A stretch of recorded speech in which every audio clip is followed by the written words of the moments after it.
বিসমিল্লাহির রহমানির রহিম। সাভার সরকারি কলেজের একাদশ শ্রেণীর বিজ্ঞান বিভাগের প্রিয় ছাত্রছাত্রীরা, তোমরা সবাই কেমন আছো? আজকে রসায়নের অনলাইন ক্লাসে তোমাদের সকলকে স্বাগতম। আজকের রসায়ন ক্লাস পরিচালনায় আছি আমি মোহাম্মদ রাকিবুল হাসান, প্রভাষক, রসায়ন বিভাগ, সাভার সরকারি কলেজ। আজকে আমরা গুণগত রসায়ন থেকে ইলেকট্রন বিন্যাসের প্রয়োগ কিভাবে করতে হয় সেটা সম্পর্কে জানবো। এখানে দেখো যে একটা প্রয়োগ হলো ইলেকট্রন বিন্যাসের একটা প্রয়োগ হলো যে যোজ্যতা নির্ণয়। আচ্ছা, তোমরা গত ক্লাসে তোমাদেরকে আমি ইলেকট্রন বিন্যাস কিভাবে করতে হয়, কতগুলো কতগুলোর ক্ষেত্রে ব্যতিক্রম আছে, ঠিক আছে, সেই ব্যতিক্রমগুলো দেখিয়েছি। তোমরা আশা করি গত ক্লাসটা ভালোই বুঝেছো, খাতায় লিখে প্র্যাকটিস করেছো। আর আজকে এখন আমরা হচ্ছে সেই ইলেকট্রন বিন্যাসের আলোকে আমরা হচ্ছে যে সেটার কিছু প্রয়োগ করব। যেমন একটা যেটা বললাম সেটা হলো যে কোনো একটা মৌলের যোজ্যতা নির্ণয়। যোজ্যতা বা যোজনী, আমরা যেটাকে যোজনী বলি, সেটা আমরা ইলেকট্রন বিন্যাস থেকেও পেতে পারি। ইলেকট্রন বিন্যাস থেকেও আমরা যোজ্যতা বলে দিতে পারবো বা যোজনী বলে দিতে পারবো। যেমন অক্সিজেনের যোজনী আমরা জানি, অক্সিজেনের যোজনী হচ্ছে 2। সেটা আসলে কিভাবে পাওয়া যায় সেটা কিন্তু ইলেকট্রন বিন্যাস থেকেও পাওয়া যায়। আবার হাইড্রোজেনের যোজনী বলে যে হাইড্রোজেনের যোজনী কত বা যোজ্যতা কত, সেটা হলো 1। আচ্ছা, এখন যোজ্যতার একটা সংজ্ঞা হলো আহ, যে একটা মৌল আসলে আর কয়টা মৌলের সাথে যুক্ত হতে পারে, ঠিক আছে, বা একটা মৌল আর কয়টা মৌলকে নিজের সাথে যুক্ত করতে পারে। এইখানে দেখো অক্সিজেন একটা মৌল, সেই অক্সিজেন, এখানে অক্সিজেন মানে কি, ওটা কোনটা, এই যে যৌগটা নিচে দেয়া আছে দেখো, H2O, খুব পরিচিত একটা যৌগ, পানি যেটা আমরা সবসময় খাই, সবসময় লাগে। সেখানে দেখো একটা অক্সিজেন আছে, সেই অক্সিজেনটা যুক্ত আছে দুইটা হাইড্রোজেনের সাথে। আচ্ছা, এখন এখানে যেটা বলতেছিলাম যে এখানে একটা অক্সিজেন যুক্ত হচ্ছে দুইটা হাইড্রোজেনের সাথে, তার মানে হচ্ছে একটা অক্সিজেন দুইটা হাইড্রোজেনকে যুক্ত করতে পারে। অর্থাৎ একটা অক্সিজেন দুইটা হাইড্রোজেনকে যুক্ত করতে পারে। অর্থাৎ একটা অক্সিজেন দুইটা হাইড্রোজেনকে যুক্ত করার সক্ষমতা রাখে, বা তার সেই অ্যাবিলিটি বা যোগ্যতা আছে, ঠিক আছে। আচ্ছা, তাহলে এটা হলো যোজ্যতার সংজ্ঞা, এভাবে বলা যায়। আর ইলেকট্রন বিন্যাস থেকে কিভাবে বলা যায়, দেখো ইলেকট্রন বিন্যাস এখানে প্রথমে যেটা দেয়া আছে সেটা হলো হাইড্রোজেন 1। হাইড্রোজেন 1-এ ইলেকট্রন বিন্যাসটা হবে কি, 1s1, অর্থাৎ একটাই ইলেকট্রন। হাইড্রোজেনের ইলেকট্রন হচ্ছে কয়টা, একটা, তাহলে সেটা অবশ্যই s অরবিটালে যাবে। তাহলে 1s1 মানে প্রথম শক্তি স্তরের s অরবিটালে যাবে, অর্থাৎ 1s1 হবে, ঠিক আছে। আর আর এখানে দেখো যেটা লেখা আছে যে কোনো মৌলের যোজ্যতা নির্ণয়ের, এখানে রাসায়নিক বিক্রিয়ায় পরমাণুর সর্ববহিঃস্থ স্তরের ইলেকট্রনগুলো অংশগ্রহণ করে। তাহলে আচ্ছা, এই সর্ববহিঃস্থ ইলেকট্রনগুলোকেই যোজ্যতা ইলেকট্রন বলে। আচ্ছা, তাহলে যোজ্যতা ইলেকট্রন সম্বন্ধে আমরা সংজ্ঞা থেকে জেনে নিলাম। আচ্ছা, এখন এই দেখো হাইড্রোজেন 1-এর যে 1s1, তো 1s1 যেহেতু এই একটা ইলেকট্রন আছে, এবং যেটা এই একটা ইলেকট্রন কি অযুগ্ম ইলেকট্রন বা বিজোড় ইলেকট্রন। এই অযুগ্ম ইলেকট্রনটা আহ, অন্য কোনো মৌলের অযুগ্ম ইলেকট্রনের সাথে ইলেকট্রন শেয়ার করে যুগ্ম হতে পারে, ঠিক আছে। যখন দুইটা অযুগ্ম বা বিজোড় ইলেকট্রন, দুইটা আলাদা আলাদা মৌলের, কোনো একটা মৌলের একটা একটা বিজোড় ইলেকট্রন বা একটা অযুগ্ম ইলেকট্রন অন্য আরেকটা মৌলের অন্য আরেকটা মৌলের অযুগ্ম ইলেকট্রনের সাথে যুক্ত হয়, বা যুক্ত হয়ে যুগ্ম হবে, ঠিক আছে, তখন কি হবে, তখন কিন্তু একটা যৌগ তৈরি হবে বা রাসায়নিক বিক্রিয়া সংঘটিত হবে। অর্থাৎ রাসায়নিক বিক্রিয়া সংঘটন হওয়ার সময় বা কোনো যৌগ গঠনের সময় বা কোনো বন্ধন গঠিত হওয়ার সময় আহ, যেই কতগুলা ইলেকট্রন কি হয় ব্যবহৃত হয় বা অংশগ্রহণ করে, তখন সেই ইলেকট্রনের সংখ্যাগুলোকে কি বলা হয়? যোজ্যতা ইলেকট্রন বলে, বা যোজ্যতা ইলেকট্রন বলে, বা যোজনী বলে, যেটাই বলি আমরা।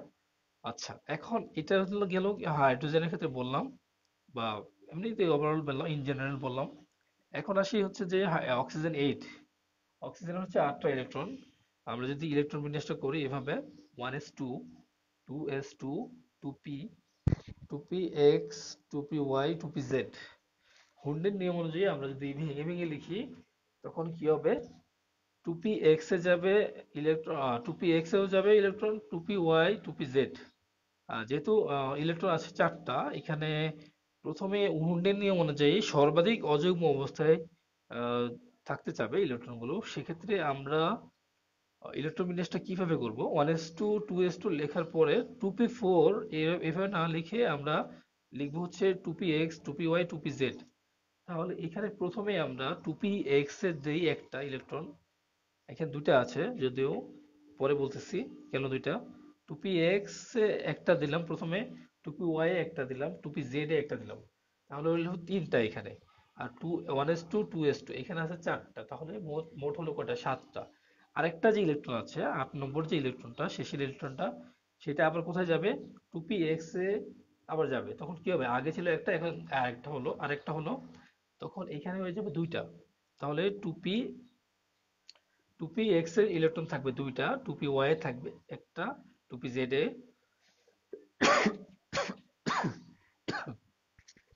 পরে এইখানে, তাহলে এইখানে যখন অক্সিজেন যদি কোনো রাসায়নিক বিক্রিয়ায় অংশগ্রহণ করে, সাপোজ ধরলাম যে অক্সিজেন গ্যাসটা হচ্ছে যে হাইড্রোজেনের সাথে বিক্রিয়া করলো, তখন হচ্ছে যে কি তৈরি করে? পানি তৈরি করে, H2O তৈরি করে। আচ্ছা, এখন এই যৌগ তৈরির সময় বা বন্ধন গঠন করার সময় বা বিক্রিয়া হওয়ার সময় অক্সিজেন হচ্ছে যে কোন দুইটাই অরবিটালের ইলেকট্রন ইউজ করবে বা ব্যবহার করবে, সেটা হলো, বা কোন দুইটা ইলেকট্রন হচ্ছে যে বিক্রিয়া অংশগ্রহণ করবে বা বন্ধন গঠনে অংশগ্রহণ করবে, সেটা হলো 2p y1 আর হচ্ছে 2pz1। তাহলে দুইটা ইলেকট্রন, শুধু এই দুইটা ইলেকট্রন কি করবে? শুধু অংশগ্রহণ করবে। আচ্ছা, আর পানির বা H2 যৌগ গঠনের সময় 2py, 2pz1 এই অযুগ্ম ইলেকট্রন গুলো হচ্ছে হাইড্রোজেনের 1s, এই দুটা হাইড্রোজেনের 1s1 অরবিটালের সাথে কি হবে? যুক্ত হবে। ঠিক আছে, দুইটা হাইড্রোজেনের, একটা অক্সিজেনের সাথে দুইটা হাইড্রোজেন যুক্ত হবে, তখন কি হবে? যুক্ত হবে 2। এটা একটা এইভাবে বলা যায়। আবার ইলেকট্রন বিন্যাস থেকে যেটা বলা যায়, যেহেতু অযুগ্ম ইলেকট্রন এই কয়টা আছে এবং অযুগ্ম ইলেকট্রন গুলাই কি করে? বন্ধন গঠনে অংশগ্রহণ করে। সেক্ষেত্রে 2py1 আর 2pz1 এর যে ইলেকট্রন গুলো আছে, দুইটা যোগফল, দুইটার যে যোগফল সেটাই হবে তার যোজনীয়, অক্সিজেনের যোজনীয়, অর্থাৎ 2। এখন আসি পর্যায় সারণীতে কোনো মৌলের আরেকটা প্রয়োগ, সেটা হলো পর্যায় সারণীতে কোনো মৌলের গ্রুপ নির্ণয়। আচ্ছা, গ্রুপটা কি? গ্রুপ পর্যায় সারণীতে আসি। তোমরা পর্যায় সারণীটা এখানে দেখতে পারো, আবার হচ্ছে বই খুলে তোমরা দেখো। আমি এখানে বইটা খুলে দেখো, প্রথমেই তো দেয়া আছে, বইয়ের প্রথমেই দেয়া আছে, বইয়ের প্রথমেই দেখো এখানে, বা এখানে দেখতে পারো স্লাইডে, যে একেবারেই গ্রুপ 1 লেখা আছে উপরে দেখো, একেবারে বাম পাশের উপরে গ্রুপ 1 যেখানে লেখা আছে, হাইড্রোজেন দিয়ে শুরু, সেই হাইড্রোজেনের নিচে আছে লিথিয়াম, তার নিচে সোডিয়াম, তারপর পটাশিয়াম, রোবিডিয়াম, সিজিয়াম, ফ্রান্সিয়াম। এই মৌলগুলো আছে একই, এটা এইগুলো বলে কি একটা গ্রুপ, এটা একটা গ্রুপ। তারপরে এটাকে বলা হয় গ্রুপ 1, প্রথম যে গ্রুপটা সেটা হলো গ্রুপ 1। এরপরে যে গ্রুপ 2, গ্রুপ 2 এর প্রথম হাইড্রোজেনের সাথে কিছু নাই। তারপর দেখো এখানে গ্রুপ 2 এর প্রথম যে এটা বেরিলিয়াম, তারপর হচ্ছে ম্যাগনেসিয়াম, তারপর ক্যালসিয়াম। এগুলো হচ্ছে তোমার কি বলা হয়? গ্রুপ বলা হয়। আরো গ্রুপ আছে। 3 নম্বর গ্রুপে আছে বোরন, অ্যালুমিনিয়াম, একেবারে ডান পাশে যেখানে 13 লেখা, এটাই হচ্ছে 3 গ্রুপ। 14 একটা গ্রুপ, 15, এভাবে হচ্ছে মোট হচ্ছে 18টা গ্রুপ থাকে পর্যায় সারণীতে। ঠিক আছে, এখন পর্যায়, এটা হলো আমাদের গ্রুপ, হ্যাঁ। আর হচ্ছে আরেকটা গ্রুপ আছে, সেটা হচ্ছে গ্রুপ 18 বা জিরো গ্রুপ, একেবারে 17 যেখানে লেখা আছে দেখো, এক থেকে শুরু গিয়ে একেবারে ডানে 17, 17 এর পরে 18, এখানে বোঝা যাচ্ছে না, তোমরা বই থেকে দেখো। যে 18 যে গ্রুপটা আছে সেখানে হচ্ছে নিষ্ক্রিয় গ্যাসগুলো আছে, হ্যাঁ, হিলিয়াম, নিয়ন, আর্গন, ক্রিপ্টন, জ্যানন, রেডন এগুলো আছে সিরিয়ালে। আচ্ছা, এখন গ্রুপ সম্বন্ধে আমাদের একটা ধারণা হলো। এখন পর্যায়টা কি? পর্যায়টা হলো যে একটা দেখো বাম পাশে বাম থেকে ডানে যাবা। এখন এখন দেখো প্রথম পর্যায়ে যেখানে ওয়ান লেখা আছে এটা হাইড্রোজেন আছে, তারপরে এই পর্যায়ে আরেকটা আছে সেটা হলো হিলিয়াম, ঠিক আছে। এইটা হলো এটা। তারপরে আবার হচ্ছে যে এর পরের পর্যায়ে হচ্ছে যে, আচ্ছা পর্যায়টা একটু পরে আসতেছি পর্যায়ে। এখন দেখো গ্রুপটা আগে বের করে নেই, কোনো একটা মৌলের গ্রুপ কিভাবে বের করতে হয়।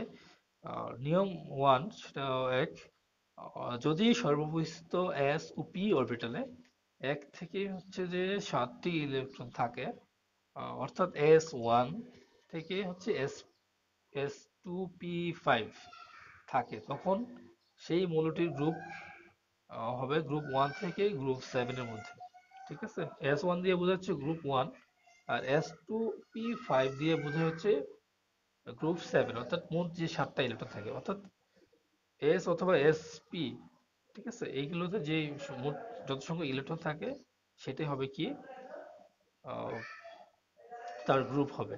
এখন সোডিয়াম দেখো, সোডিয়াম 11 যেটা আছে, 1s2, 2s2, 2p6, 3s1। এখানে 1s2, 2s2, 2p6 হচ্ছে 10টা ইলেকট্রন, এরপরে থ্রি এস ওয়ান আর একটা নতুন শক্তি স্তরে ইলেকট্রনটা প্রবেশ করলো, সেটা কি 3s1 এ। আচ্ছা, এটা হচ্ছে সর্ববহিঃস্থ স্তর, হ্যাঁ।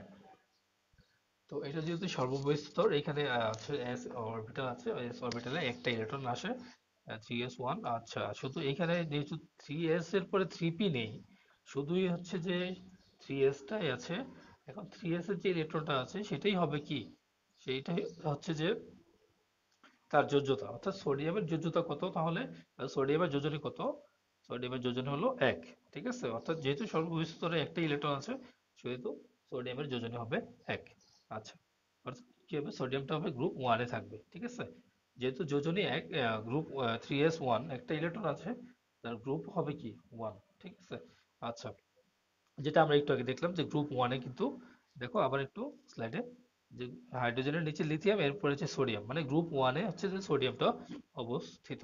আচ্ছা, এরপরে দেখো আরেকটা নিয়ম আছে, সেটা হলো সর্ববহিঃস্থ এস আর নিয়ম 2, সর্ববহিঃস্থ এস ও পি অরবিটালে 8টা ইলেকট্রন, অর্থাৎ হচ্ছে এস এ 2টা আর পি তে যখন 6টা থাকে, এস এ 2টা, পি তে 6টা, এখানে এস পিটা ওইভাবে আসে নাই, এস টু পি সিক্স, অর্থাৎ 8টা ইলেকট্রন যদি থাকে এস আর পি তে মোট, তখন হচ্ছে সেটা হবে কি, সেই মৌলটির গ্রুপ হবে 0।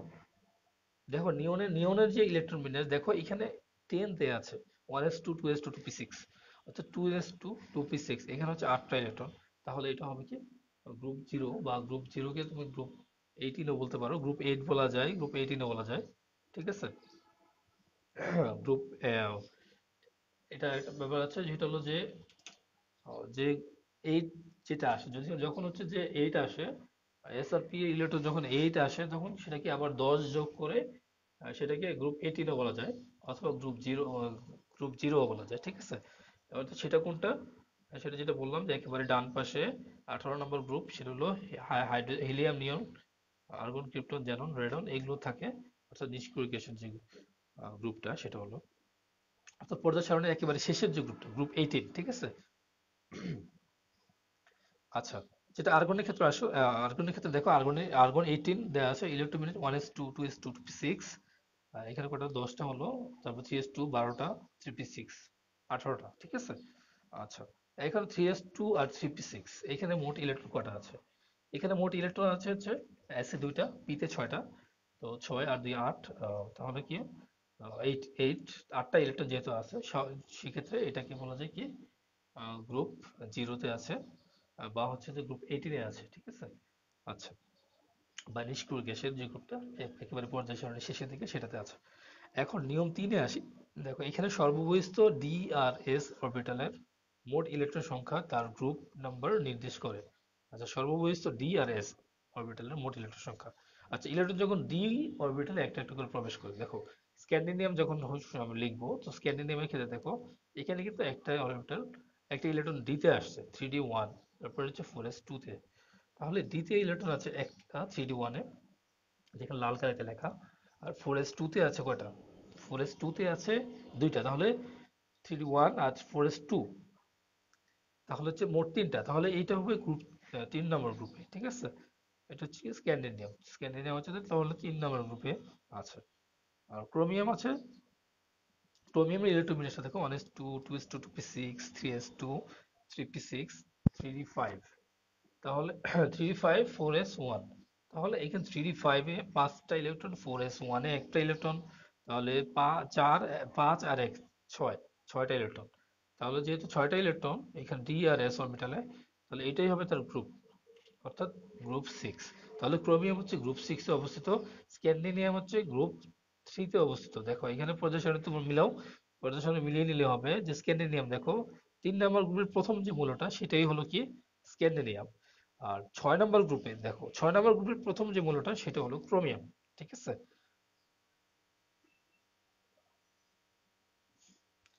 আচ্ছা, পর্যায় সারণীতে আরেকটা নিয়ম আছে, সেটা হলো যে সর্ববহিস্থ স্তরে যদি হচ্ছে যে ডি আর এস অরবিটালের আহ, যদি হচ্ছে যে যদি সর্ববহিস্থ ডি আর এস অরবিটালের 10টির বেশি ইলেকট্রন থাকে, তখন কি হবে? তখন শুধুই এস অরবিটালে ইলেকট্রনটাই সেই মৌলের গ্রুপ নাম্বার নির্দেশ করবে, ঠিক আছে। আচ্ছা, যখন ডিতে আর এস এ যখন হতে যায় কি হবে, 10টার বেশি ইলেকট্রন হয়ে যাবে। এখানে দেখো ক্রোমিয়াম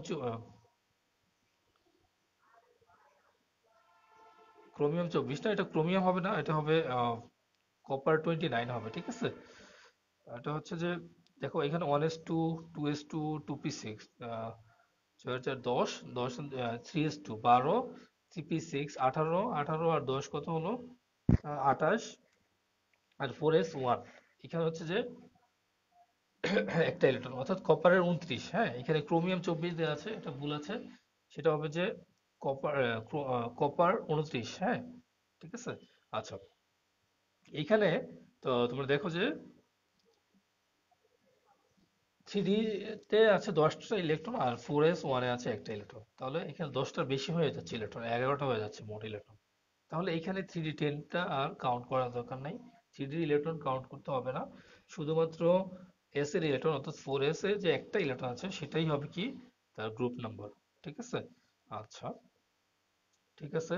তাহলে এটা হলো আমাদের কি, তাহলে কি হবে? ক্রোমিয়াম, কপারটা হচ্ছে যে কপার 29, সেটা হচ্ছে আমাদের কোথায় আছে? গ্রুপ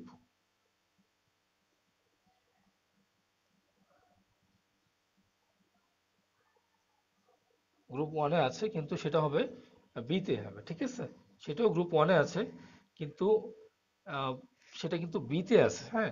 যখন তোমরা এ আর বি এর পার্থক্য পারবো, এখানে কিন্তু দুইটা উপশ্রেণী আছে, বি এ একটা উপশ্রেণী আর একটা হচ্ছে বি একটা শ্রেণী, দুইটা উপশ্রেণী এখানে কিন্তু আছে। আচ্ছা, আর পর্যায়টা কিভাবে বের করবো আমরা পর্যায় সারণীতে? দেখো, কোনো মৌলের পর্যায় বের করতে হলে আমাদের কোনো মৌলের ইলেকট্রন বিন্যাসের সর্বোচ্চ কোয়ান্টাম নাম্বারটি হবে সেই মৌলের পর্যায়, ঠিক আছে। এখানে দেখো সোডিয়ামে 1s2, 2s2, 2p6, 3s1, অর্থাৎ সর্বোচ্চ কোয়ান্টাম নাম্বার যেটা 3, মানে ইলেকট্রনটা মানে কোথায় গেছে সর্বশেষ, বা সর্বোচ্চ কোয়ান্টাম সংখ্যা কত? 3। তাহলে এটার পর্যায় হবে কি, সোডিয়ামের পর্যায় হবে 3। দেখো এখানে ইলেকট্রন বিন্যাসে আসো, সোডিয়ামে দেখো এখানে বাম পাশে লেখা নাই। আহ, সোডিয়ামের পর্যায়টা হবে কি 3, হ্যাঁ। হাইড্রোজেনটা হবে প্রথম পর্যায়ে, বা তোমাদের বইয়ে আছে অবশ্যই। লিথিয়াম হবে দ্বিতীয় পর্যায়ে, আর সোডিয়াম হবে তৃতীয় পর্যায়ে, ঠিক আছে। এগুলো বাম পাশে দেওয়া আছে তোমাদের বইয়ে, দেখো। আচ্ছা, তাহলে সোডিয়ামটা হলো কি তাহলে আমাদের তৃতীয় পর্যায়ের মৌল। আচ্ছা, পর্যায় সারণীতে এখন স্ক্যান্ডিনিয়াম 21-এর ক্ষেত্রে দেখো এখানে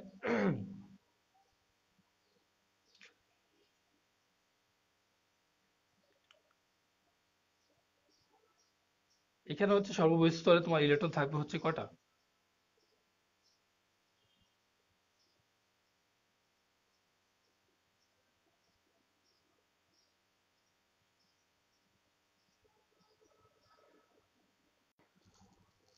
আচ্ছা, স্ক্যান্ডিনাভিয়াম 21 এর ক্ষেত্রে তোমরা জানো ইলেকট্রোমিনাসটা করবা।